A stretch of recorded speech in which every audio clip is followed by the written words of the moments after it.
Well, hello everyone. I hope everybody's had a great holiday weekend. First holiday weekend of what 2022. Fantastic, huh? Anyway, welcome. My name is Charlotte, and my hat's crooked today. Look at that. And I'm going to be your host for the next hour. And I'm going to read from a book today. This is our Sunday reading day, and I hope you guys are ready to curl up in front of a fire, grab a hot cocoa, and we're going to read some interesting stories.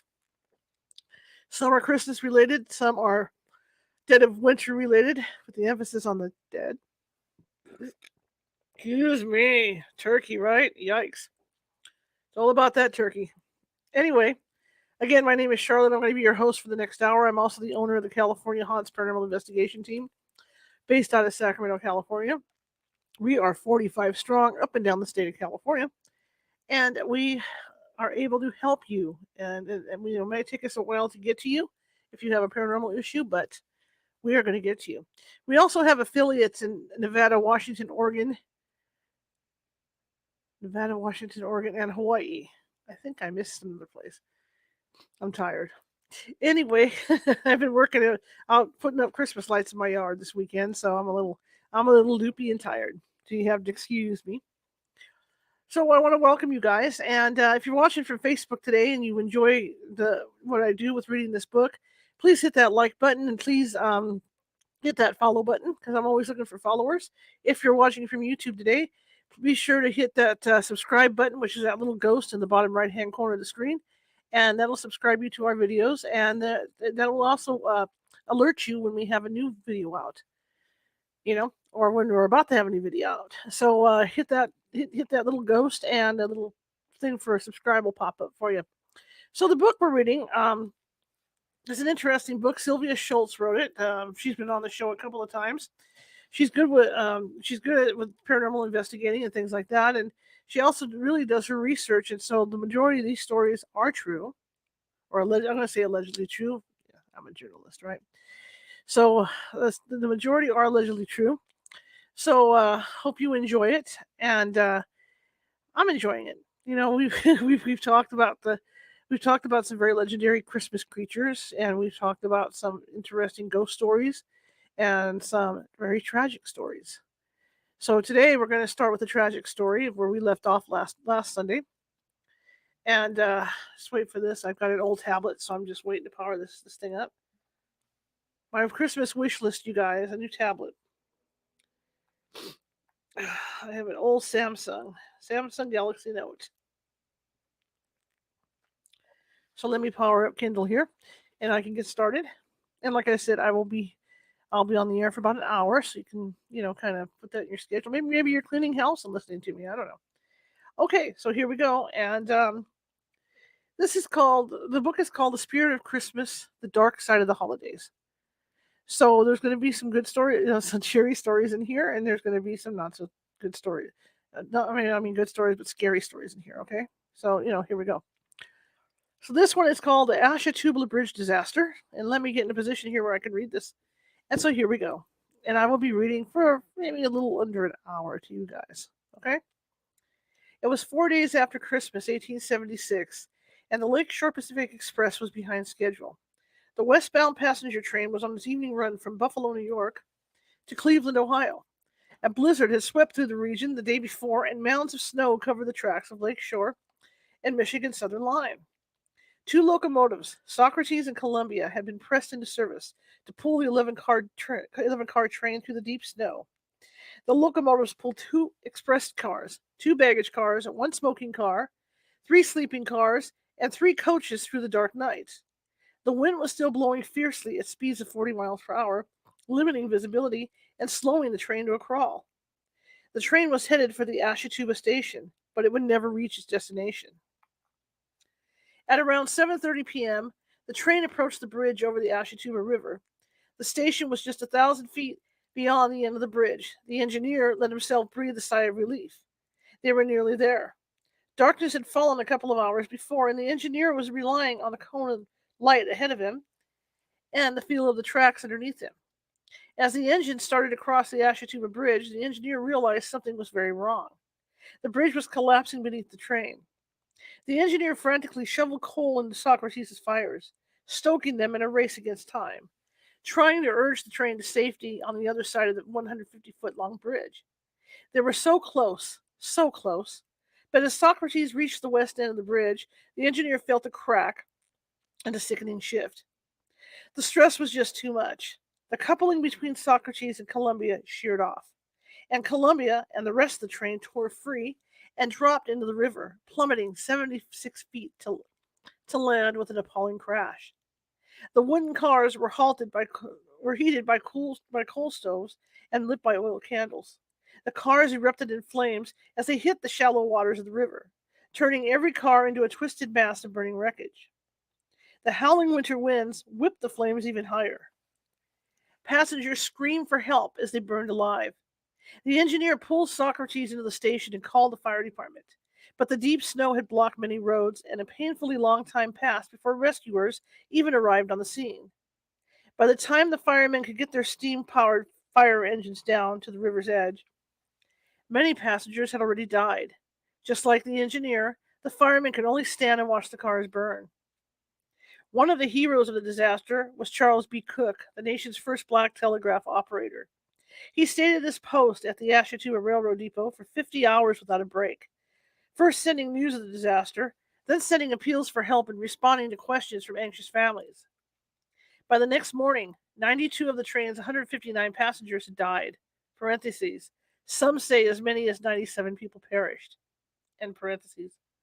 48 of them had been had been burned beyond recognition. Some 64 passengers and crew had escaped, but were injured.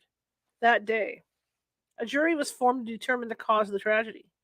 After 2 months of research, the jury concluded that the blame for the accident rested squarely on the Lakeshore and Michigan Southern Railway. 11 years earlier, Chief Engineer Charles Collins had looked over an experimental bridge design submitted by another engineer, Amasa Stone. In Stone's design, each beam and truss would work independently of each other.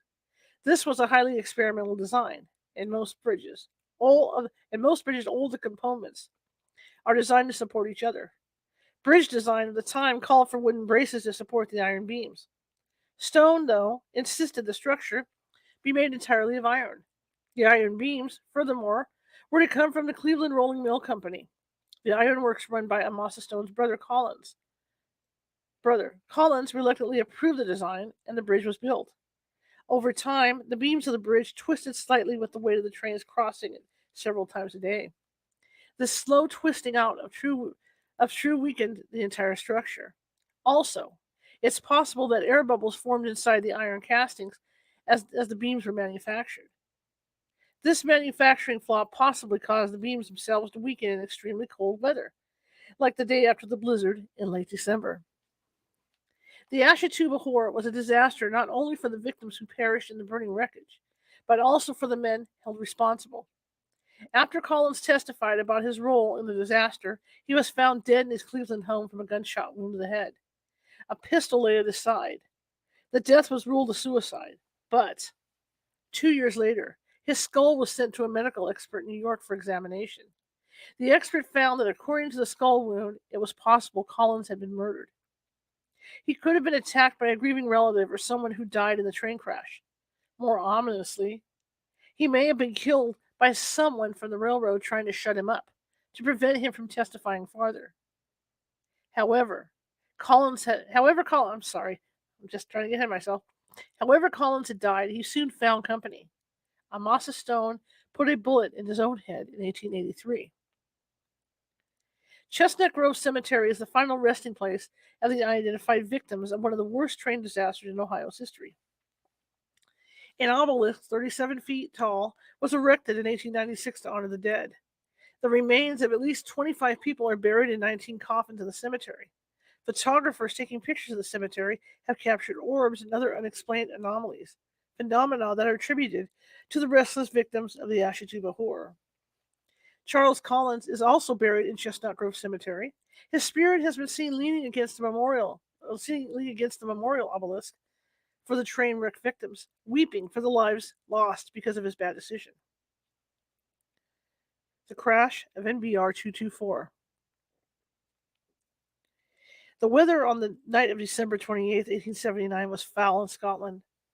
Gale force winds howled across the crags, and the powerful locomotive NBR, Northern British Railway 224, fought the elements as it steamed along the cold, rain-swept tracks. The train approached the Tay Bridge between Dundee and Wormit at speed. As it reached the middle of the bridge, the center span creaked and shuddered, with the twin stresses of the locomotive above it and the violent winds all around it. The bridge suddenly gave out, sending NBR 224 and all its cars into the freezing waters. 75 people died that night, including the son-in-law of the bridge's designer. Some of the bodies were never recovered. The locomotive itself was raised from the bottom of the estuary, salvaged, and put back into service. The Tay Bridge, too, was rebuilt, using some of the beams from the original bridge. The reconditioned locomotive was ominously named the Diver, and many engineers were too spooked to drive it, especially over the rebuilt bridge. Despite its dire reputation, though, the Diver remained in service until 1919. For years, witnesses have said that if you stand on the shore of the Firth near the Tay Bridge at 7:15 on the anniversary of the accident, you can see the ghostly lights of a phantom locomotive and hear screams and the screech of NBR 224's brakes as the tragedy repeats itself.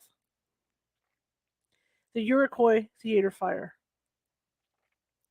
It's the age-old question: what does a parent do to entertain their kid in the week and a half or so of Christmas break that comes after Christmas? The presents have been opened.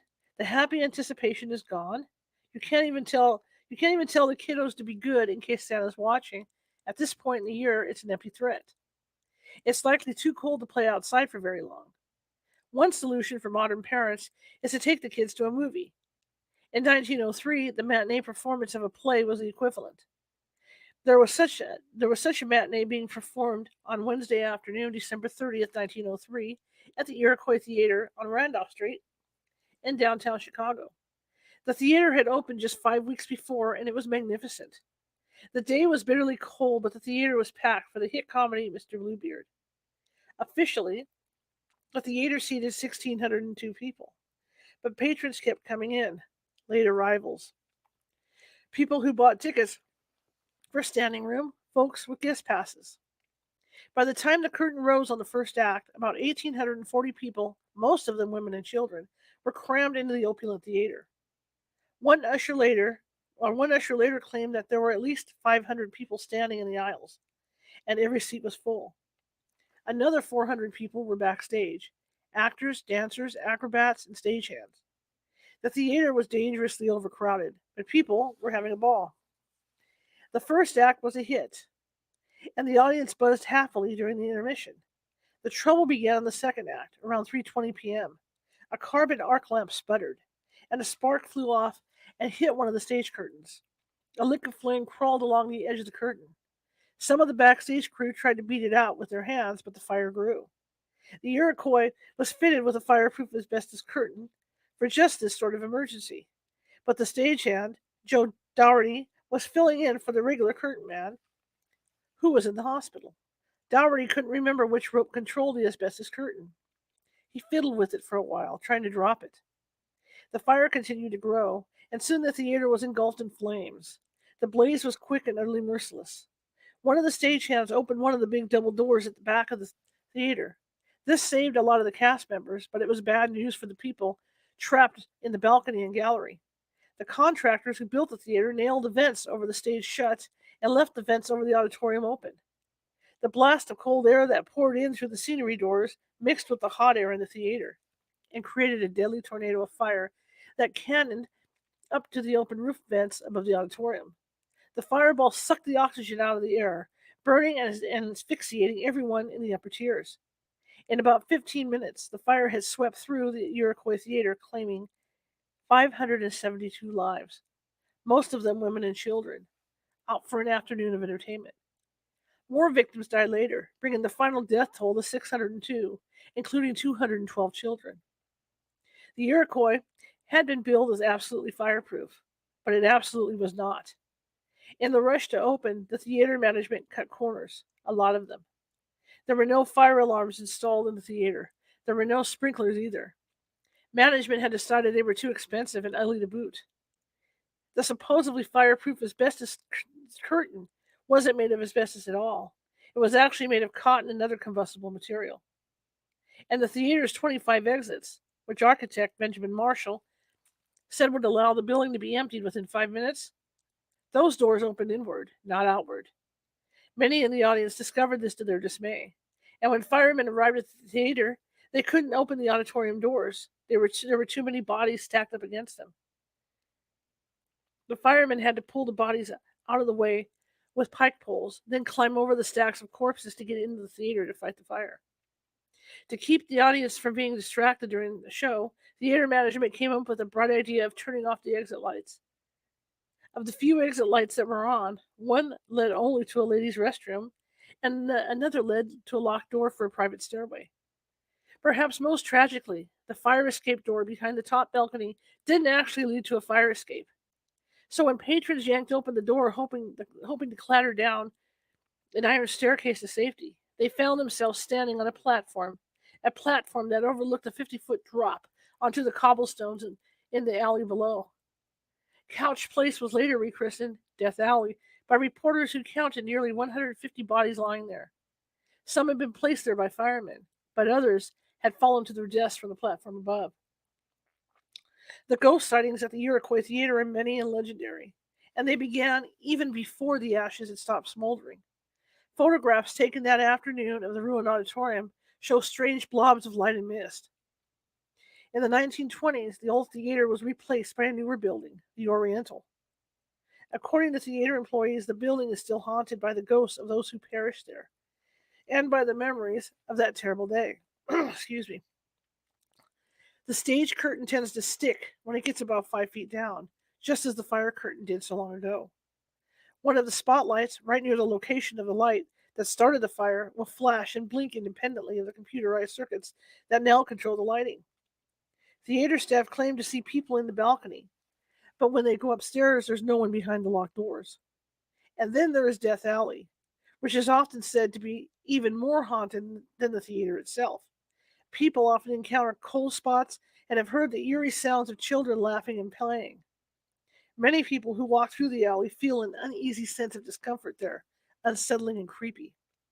But there is at least one person who is compassionate rather than creeped out. Ursula, Ursula Bileski leads Chicago Hauntings ghost tours, taking busloads of people to sites all over the city. She has been to the alley behind the Iroquois hundreds of times.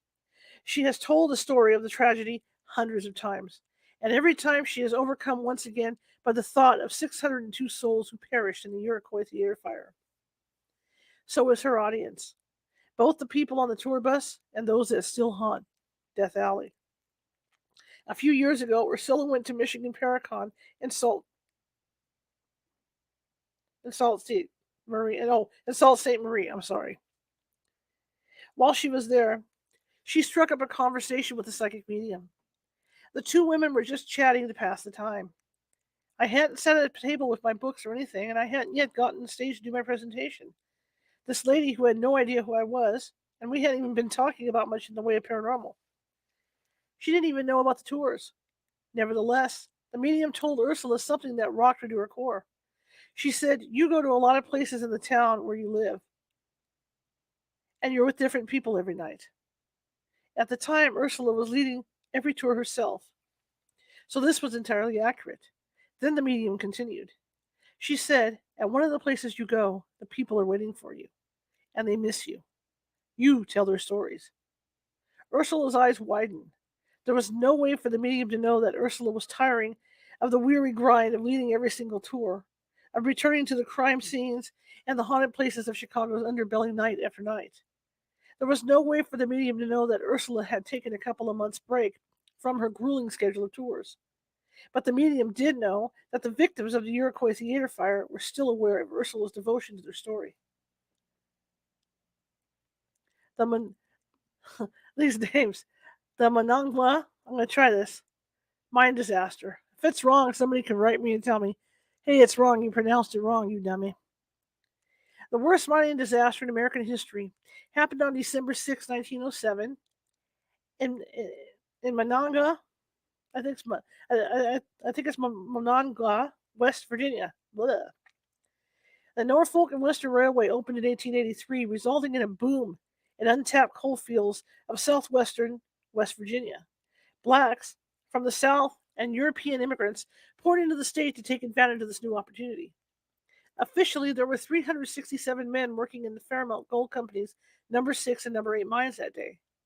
Unofficially, the number may have been much higher. Miners often brought their children and other relatives down with them for extra help. The explosion that ripped through the mines at 10:28 a.m. killed most of the men instantly.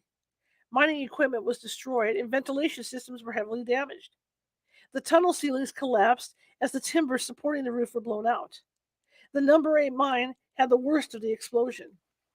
The concrete roof of the engine house was blasted into fragments. One piece, weighing over 400 pounds, was blown more than 500 yards. The official cause of the blast was never determined.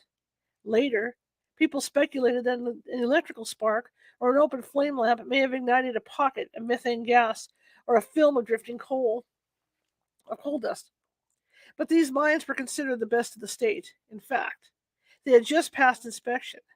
The fan at number 8 would force 240,000 cubic feet of fresh air into the mine every minute. During the October 6th inspection, no trace of gas or dust was found in number 8, and only a slight trace of dust in number 6. The explosion was probably caused by a powder ignition that went horribly wrong. The first rescuers ventured into the mines 25 minutes after the explosion. The biggest threat to the rescuers and to any man possibly left alive in the mines after the explosion and resulting tunnel collapse was the buildup of fumes. There was white damp, which is carbon monoxide, and black damp, carbon dioxide and nitrogen. And either one of them could kill a man just as dead. The dead miners the rescuers found had tried to cover their faces with their jackets or other clothing. This would have helped filter out particulate matter, but it was no help at all when there was no oxygen to be had. Death came so suddenly that many victims were found sitting upright, overcome by deadly gases too quickly to even slump to the ground. The rescuers could only stay in the mine for 15 minutes at a time. Since the ventilation equipment had been badly damaged, there was no way to pump out bad gases or to bring in fresh air. Of the 367 men on the mine's books that day, 362 of them died. One Polish miner was rescued, and 4 Italian miners managed to escape.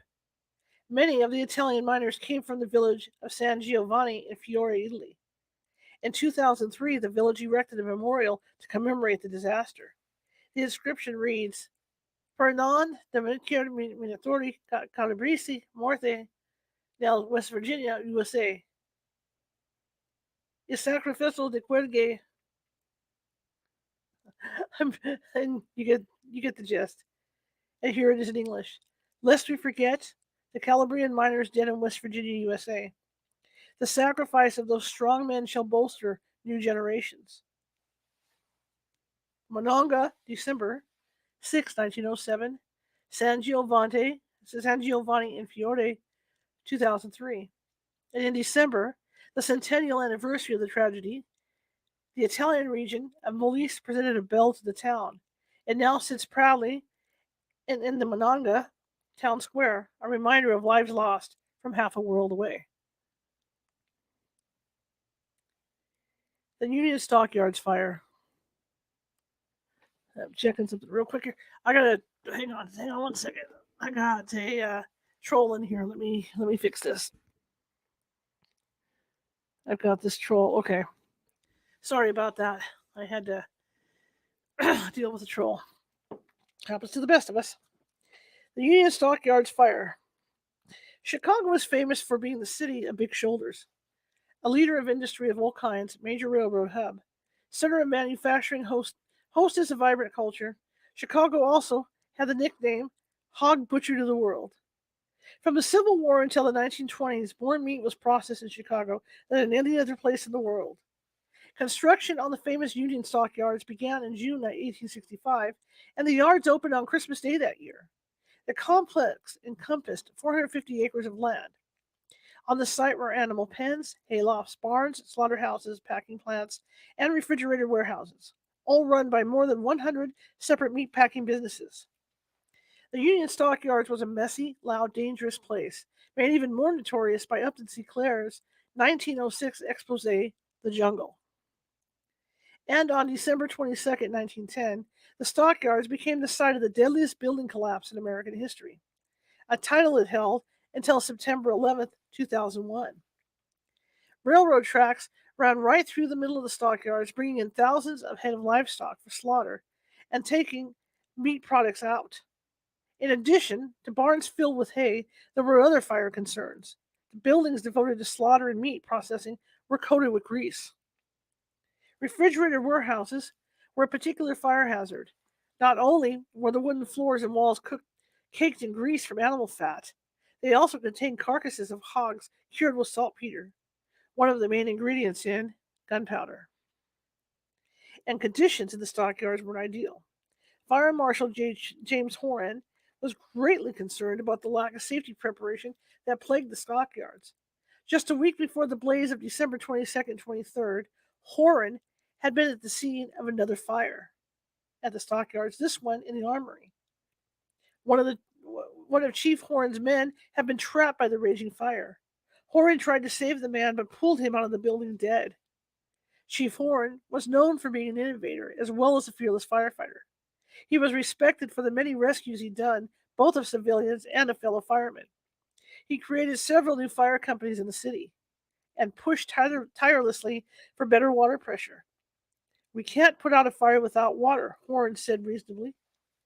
"My men are as game as a my men are as game as live as they are perfectly willing to risk their lives to save property, but it is only fair that they should have mechanical help. The fact remains that a mere thing of flesh and blood can't put out a mountain of flames with his bare hands." The pain of the loss of one of his men still raw, Chief Horan went before the city council to ask for better water pressure at the stockyards on December 21st, 1910, less than 24 hours before the monstrous fire began. The first alarm came in at 4:08 a.m. December 22nd, a faulty electrical socket in the basement of the Nelson Morris building. A cold storage facility on the 4300 block of Loomis had sparked instead of fire. A night watchman called in the alarm. Just half an hour later, the blaze had grown to a four-alarm fire. Within a few hours, more than 35 fire engines were on the scene. One of these engines brought Chief Horn to the site. The fire marshal's expertise was desperately needed in this tricky situation. There were several unique physical challenges to fighting the fire. Fire Marshal Horan already knew that the water pressure in the stockyard fire hydrants was woefully inadequate. To make matters worse, many of the hydrants had been shut off to keep them from freezing. The nearest hydrants were 1,200 feet away from the blaze. Building number 7 sat in the middle of the stockyards, surrounded by other buildings. It was right next to the railroad tracks, and a freight train was parked next to the blazing building. These obstructions made it impossible for the firefighters to set up their ladders, and the ladders were vital to the scene. Without them, the firemen couldn't get up to the windows on the upper floors of the 7-story building. The iron shutters on the windows needed to be opened to relieve the pressure that was building up rapidly inside the structure. The firemen knew that the cold air inside the refrigerated warehouse was heating up fast. And when air heats, it expands. If it expanded too quickly, the pressure inside the building would grow to a dangerous level. Chief Warren arrived at building number 7 around 5 a.m. He stood on the building's loading dock to assess the situation and direct operations. His fellow firefighters stood near him, waiting to be directed to where they were needed most. At that moment, tragedy struck. The pressure in Building 7 released itself into a massive fiery explosion. A wall 6 stories high collapsed onto the loading dock. Chief James Horn was killed instantly. Also killed were Second Assistant Chief William Burroughs, 3 captains, 4 lieutenants, and 12 other firemen. The blast also set a nearby lard house 7 stories high on fire. Although devastated by the sudden loss of their colleagues, the other firefighters nonetheless swung into action, simply doing their jobs. By the time the blaze was extinguished at 6:37 a.m. December 23rd, 50 engine companies and 7 hook and ladder companies had responded. The bodies of the 21 firemen killed in the wall's collapse were solemnly retrieved. In some cases, the bodies were in pieces. One man's hand still clutched his fire axe, but his body wasn't attached. The Union stockyards fire made widows of 18 women. 40 children were left fatherless. The loss of these men was made even more poignant by the things and the people they left behind. 21 lives were cut tragically short. Lieutenant James Fitzgerald was supposed to have gotten married on Christmas Eve. Lieutenant Herman Brandenburg had switched days with a co-worker because he wanted to spend Christmas with his family. In William Weber's pocket were found 3 letters to Santa Claus. Weber, the driver of one of the engines, had planned to go Christmas shopping for his kids at the end of his shift. Edward Shonsett died on his 27th birthday. On Christmas Eve, he would have celebrated his 3rd wedding anniversary. Mourning firemen draped Chief Horn's beloved roll-top desk in black crepe, but not before they made a heartbreaking discovery. Throughout December, hundreds of children had written letters to the Chicago Fire Department asking if the firemen could make skating rinks in their backyards. Fire Marshal Horan okayed every one of these requests. On his desk was a memo urging that the rinks be poured before Christmas so that the kids could enjoy their fun during Christmas break. 3 of the firemen were laid to rest on Christmas Eve, 8 on Christmas Day. 12 were buried December 26th, and the last one on December 27th. The families of the men were left to carry on, knowing that their loved ones were heroes, but mourning the cost of that honor. The Cross Mountain Mine Disaster.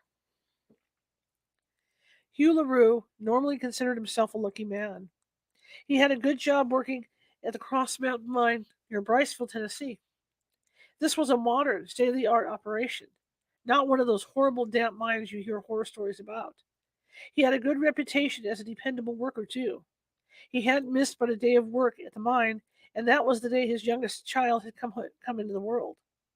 And he had a pretty, obedient wife who'd given him that child and more besides. They made a home together, a life together. Yeah, Hugh LaRue sure felt himself to be lucky most days. December 9th, 1911 was not one of those days. It was a Saturday, and Hugh had to go into work. Not that that was such a hardship. Like all the miners, Hugh rested on the day given for it, Sunday, and worked the other 6 days of the week. No, on the morning of December 9th, going into work wasn't Hugh's problem. His normally pleasant wife had suddenly come over strange.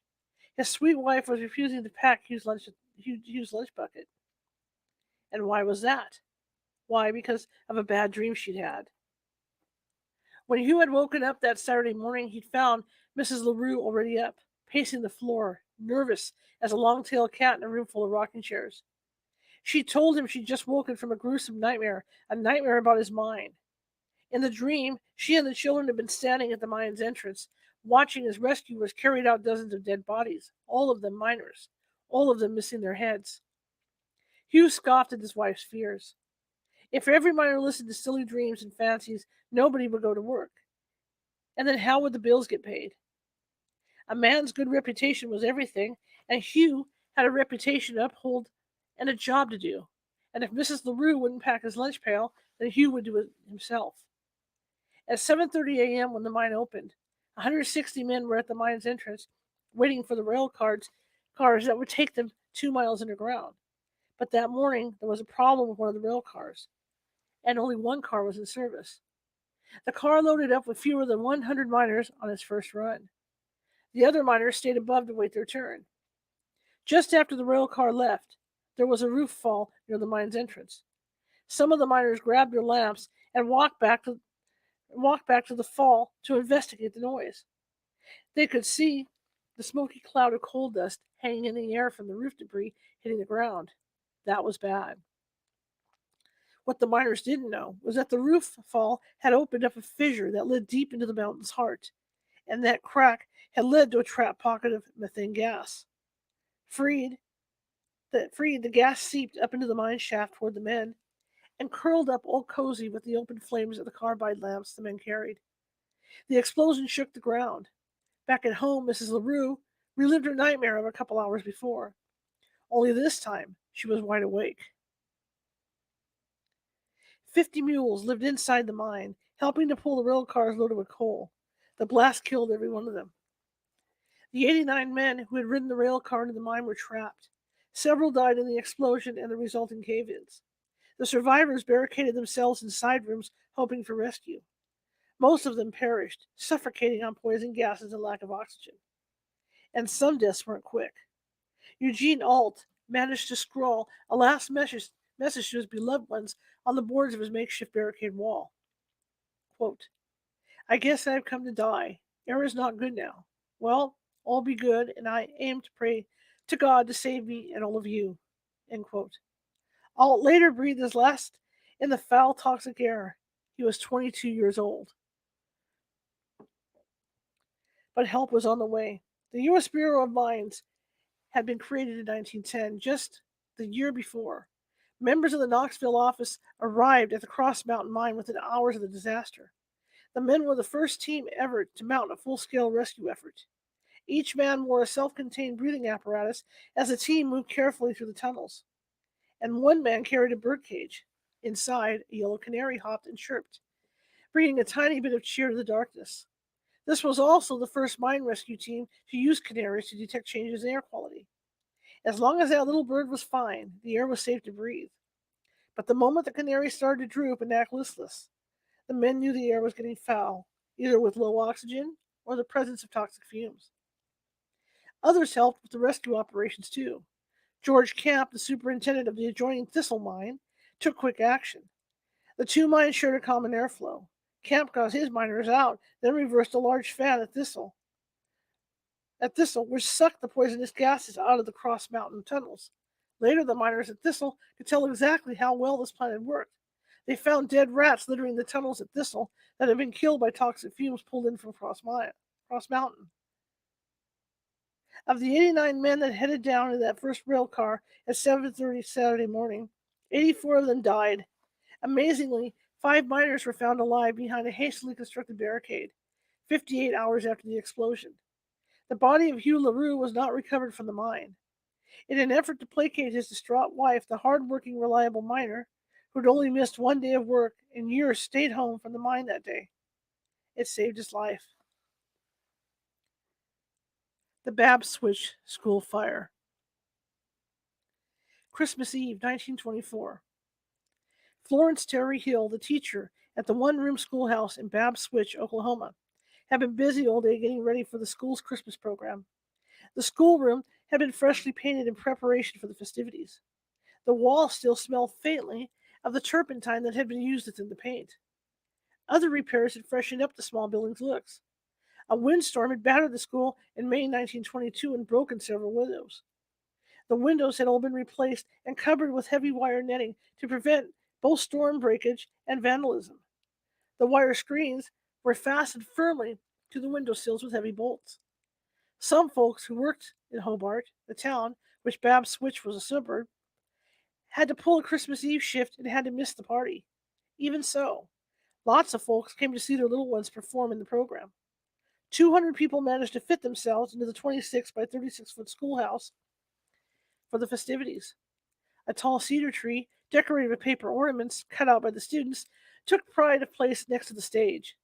Red and green tallow candles, wired to the tree's branches, lent a festive glow. The program went off without a hitch. Oh, there was a little bit of stage fright, but the young performers swallowed their butterflies and got up anyway, peering nervously out from behind the bedsheet Mrs. Hill had tacked up to use as a stage curtain. Santa Claus Santa Claus played, with the help of a fake beard and a few judiciously placed pillows, by a 17-year-old Dal Bolding, made his appearance right on time in a jingle of bells and a chorus of ho-ho-hos. He came up the aisle to the stage, stopping to pat a young head here and there, and putting a present on a desktop there. Santa and his helpers, parents on the program committee, reached the front of the room and began to hand out little bags of candy and fruit. Some small presents had been wired to the tree's branches, and Dal Bolding reached for one of them. The cotton trim on Dal's sleeve brushed against one of the flickering candles and caught fire. Dal tried to beat the flame out with a coat, then reached for the stage curtains to try to smolder the fire. It didn't work. In a moment, the teen was enveloped in a sheet of fire. The flames jumped from him back to the Christmas tree.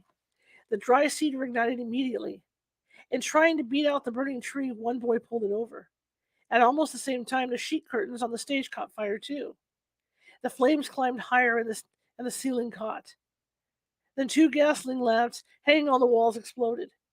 People rushed for the only door to the schoolhouse, but the door opened inward, and the press of bodies made it impossible to wrench it open. Strong men hammered on the windows with their fists, trying to break the glass and make it to safety. But the wire mesh did its job too effectively, and the windows held. Aubrey Coffey managed to kick one window loose, but that was all. Jay Revel, 17 years old, managed to squeeze through the open window. Clyde Hudson pulled him the rest of the way out. Aubrey didn't make it. The entire Coffey family, father L.V. Coffey and his wife and 4 children, died huddled together. Aubrey held his fiancée, Vesta Jackson, in his arms. The inferno was over quickly. It took only 3 minutes for the cheerful schoolroom to become totally engulfed in flames as the people inside shoved and pushed, trying desperately to get out.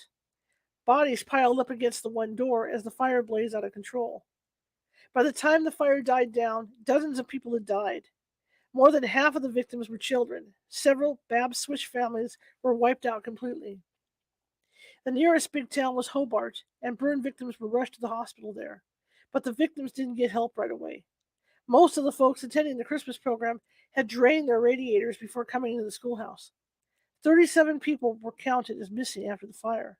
The next day, Christmas, 36 bodies were pulled from the cold, charred debris. The body of 3-year-old Mary Elizabeth Edens was never found.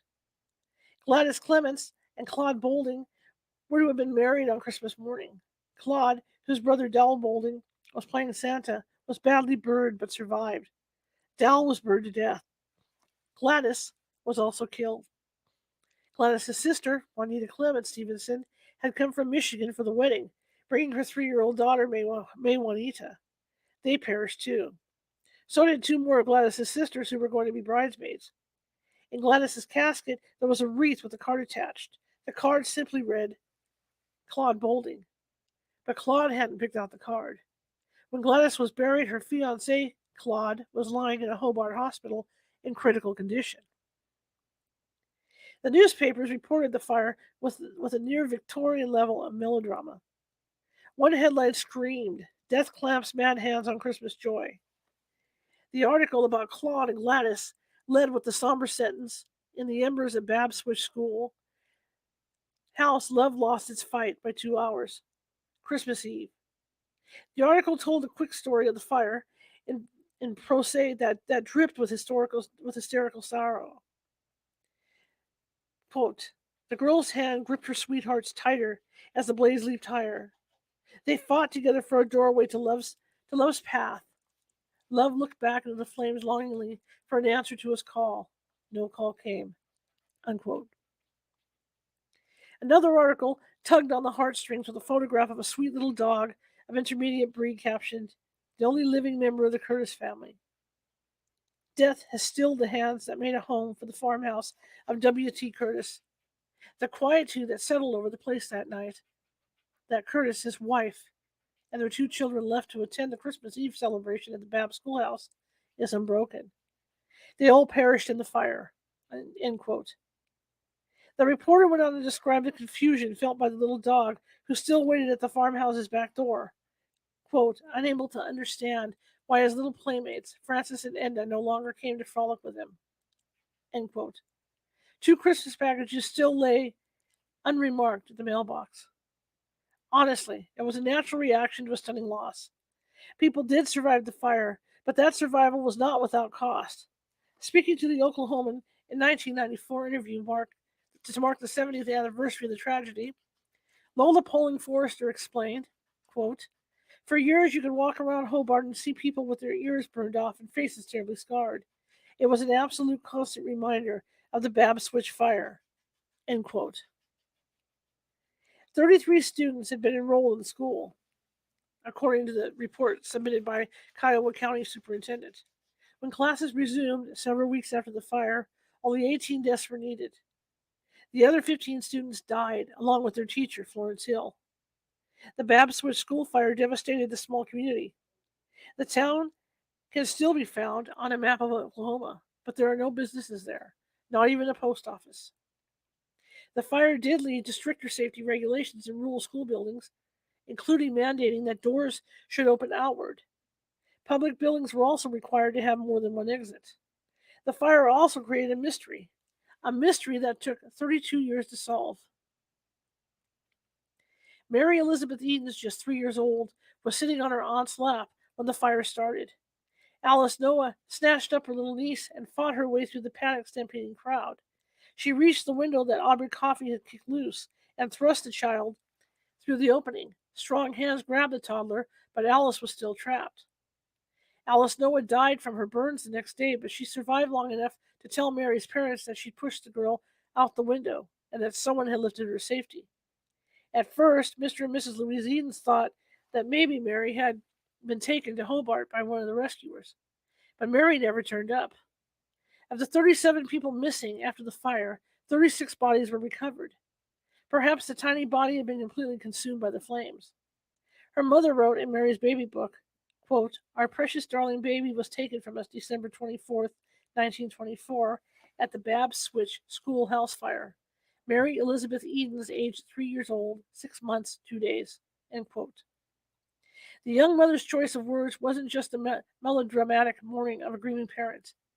When Mary couldn't be located, her parents truly believed that someone took advantage of the confusion of the fire to steal their little girl. And that, incredibly, is exactly what happened. In 1956, the Daily Oklahoman published a human interest piece entitled, quote, "Is Mary Eden still living?" Unquote. Mary's parents had never given up the search for their daughter. The piece ran near the anniversary of the fire in December. The article was read by an accountant in San Bernardino County, California. The article reminded him of a young woman he knew, Mary Reynolds, who owned a dress shop in Barstow. Around Christmas, he brought the article in to Mary and asked her if anything had sounded all familiar. Mary was busy at her store with the Christmas shopping season in full swing, so she put off looking at it until after the holidays. Elmont Place, the accountant, was also a member of the Lions Club. He wrote a letter to Wayne Fite, president of the Lions Club in Hobart. Quote, "I have among my clientele a prominent young businesswoman. She does not know who her father and mother were, nor has she been able to find out anything as to possible relatives." End quote. There was a good reason for this. Mary Reynolds had lived a life that was positively Dickensian, even by Depression era standards. She spent her life as the cast off daughter of a viciously poor, abusive family with whom she had utterly nothing in common. Her life until 1956 had been a hard luck tale of Mary pulling herself out of abject poverty, making a life for herself against ridiculously horrifying odds. Both Place and Fike were well aware of the delicacy of the situation. The Edens family had spent a fortune on detectives trying to find Mary. Another disappointment would be devastating. The two men made discreet inquiries and soon had the evidence they needed. Mary Reynolds innocently told Place that as a child she had been very fond of bacon rinds. Back in Oklahoma, Mary Eden's Aunt Bertha remembered snatching bacon rinds out of the toddler's hand, telling her they were bad for her. Bacon rinds actually turned out to be very, very good for Mary. She was reunited with her family and told her story on the March 27th episode of the Art Linkletter show. There is an odd little postscript to Mary Eden's story, charming and eerie in equal measures. After the fire, the grieving community wanted to do something really meaningful to mark the passing of the 7 young children who died or were thought to have died in the blaze. So at Hobart Cemetery, where many were laid to rest, they planted 7 trees, new life to commemorate tragic death. The tree planted in Mary Eden's memory died.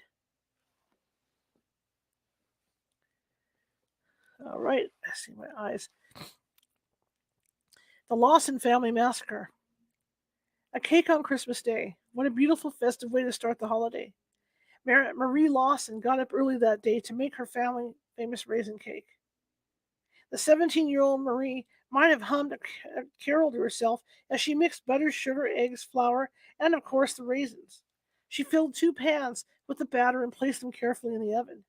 The house began to fill with the lovely warm smell of freshly baked cake. As the cake sat cooling on the kitchen table, Marie's father was out behind the tobacco barn slaughtering two of Marie's sisters. Okay, all right, I got this. Let me read this. It took me a second. As the cake sat cooling on the kitchen table, Marie's father was out behind the tobacco barn slaughtering two of Marie's sisters. That's why I had to read it twice, guys. Marie never got to cut the cake. Within the hour, she too had been killed by her own father. On that Christmas day in 1929, Charles Davis Lawson, 43 years old, murdered his wife and 6 of his 7 children. Charlie Lawson, a sharecropper, married Fanny Manning in 1911. The couple had 8 children over the years together. One boy died of pneumonia at age 6. Lawson worked hard, and by 1927, he had saved up enough money to buy some land near Germantown, North Carolina, close to his brother's farms. The property included a 200-year-old farmhouse and barns for storing and curing tobacco. The farmhouse wasn't in great shape and needed some repairs. Charlie was pretty handy, so he did the renovations himself, but there was an accident. Lawson was wielding an axe, which rebounded and smacked him in the forehead. Hard-headed Charlie recovered, but he was never quite the same after that. He'd had a temper before, but now it flared more often and burned hotter too. A couple of weeks before Christmas, Charlie loaded his family into the truck and made the 13-mile drive into Winston-Salem. He took everyone out clothes shopping and hanged the cost. Then he led them to a photographer's studio and had a family portrait made. It was, Charlie told the family, all part of a Christmas surprise. Charlie and his oldest son Arthur, 16 years old, went out hunting Christmas morning. They ran out of ammunition before they were ready to quit, so Charlie sent Arthur to the store in Germantown, about 15 minutes away, to buy more. Arthur was still in the store when he got the message that something awful had happened at home. Charlie's brother Elijah and his sons had also been out hunting. They had stopped by the Lawson house on their way home to wish everyone a Merry Christmas. But everyone at the house was dead. The middle girls, Carrie, 12, and Mabel, 7, had been shot and bludgeoned to death. They were found in the tobacco barn. Fanny was lying on the porch, her chest ripped to shreds by a shotgun blast. Marie's dead body was sprawled next to the fireplace. James, 4, and Raymond, 2, had both been beaten to death. Even 4-month-old Mary Lou was dead. And where was Charlie? Relatives fetched Arthur from the store and brought him home, where he tried to process the sudden violent deaths of his mother and his 6 brothers and sisters. 4 hours passed, and still police and relatives searched the woods. Then a single shot rang out, and Charlie's 2 beagles were heard filling the air with mournful howls. Searchers followed the dog's baying and found Charlie Lawson. He had run into the woods and holed up in a thicket. There he had paced around a pine needle tree for hours, long enough to wear a path of the snow down to the brown forest depth. Then he shot himself. The Lawson family murder and victims were all buried together in a single plot. There were only 7 caskets to bury. Baby Mary Lou was laid to rest in her mother's arms. The inscription on the tombstone that watches over the mass grave is a cry of anguish and confusion. Quote, "Not now, but in the coming years, it will be a better land. We'll read the meaning of our tears, and then sometime we'll understand." End quote. The massacre was so shocking that over the next 5 years, thousands of people came to visit the house where a man murdered his wife and 6 of his children. One of Charlie's brothers saw a morbid business opportunity and started charging folks a quarter to get in. People ponied up and wandered through the Lawson house in droves. Some of them were simply gawkers, eager to see the sight of a gruesome crime, but others were searching for clues. What could possibly make a father slaughter all of his children but one? What demons drove a man to kill nearly his entire family in cold blood, then turn it on himself? There was a theory, about one that gave many people the cold shivers. The theory was that Charlie had been fooling around with Marie. Yes, Marie, his 17-year-old daughter, and had gotten her pregnant. Then he killed her and everyone else to cover it up. Tragedy wasn't yet finished with the Lawson family. Arthur Lawson, the only survivor by virtue of having been sent to the store for ammo, died in a freak truck accident in his early 30s. Some reminders of that appalling day remained for years. Some visitors to the house were cheered to see 2 small children playing in the yard, then horrified to see those same children in that last family portrait and recognize them as Raymond and Maybelle Lawson. The house was eventually torn down, and some of its boards were reused in a bridge that seems to retain the imprint of the crime. People claim that the bridge, too, is terribly haunted. And Marie's raisin cake was preserved as a pathetic reminder of innocent of innocent domestic city. I'm sorry, I can't say that word. I don't know why. Souvenir hunters picked some of the raisins off, so the cake was put under a glass cover. It remained the star attraction. It remained the star attraction at the Lawson home and later in carnival sideshows. Eventually, one of the Lawson's relatives took the cake home and buried it. Okay, well, that's going to do it for today. We'll continue next Sunday.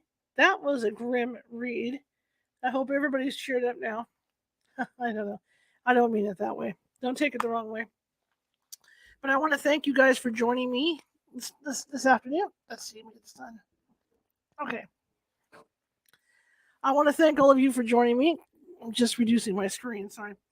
I will see you tomorrow at 6:30 p.m. Pacific, and we're going to be talking with William Konkolowski, and he is with MUFON, and we're going to be talking about UFOs over the Great Lakes. So that'll be tomorrow at 6:30 p.m. Pacific, and I hope you take the time to join me. I want to thank you guys for coming, and just to let you know and do a refresher if you like what you heard today. And I'm sorry I was stumbling over words. I don't know. I'm real tired. Please hit that like button and that follow button. And if you like the show, share it with 5 people. If you hated the show, share it with 5 of your enemies. Equal opportunity here at California Haunts Radio. If you're watching from YouTube and you like what you hear, please click on that little ghost in the bottom right hand corner, and the subscribe button will come up, and that'll subscribe you. We have more than 450 videos sitting over there, and that will alert you to our new videos and also stuff, upcoming stuff. Okay. Anyway, I want to thank you all, and I will see you tomorrow at 6:30 p.m. Pacific. Have a good evening.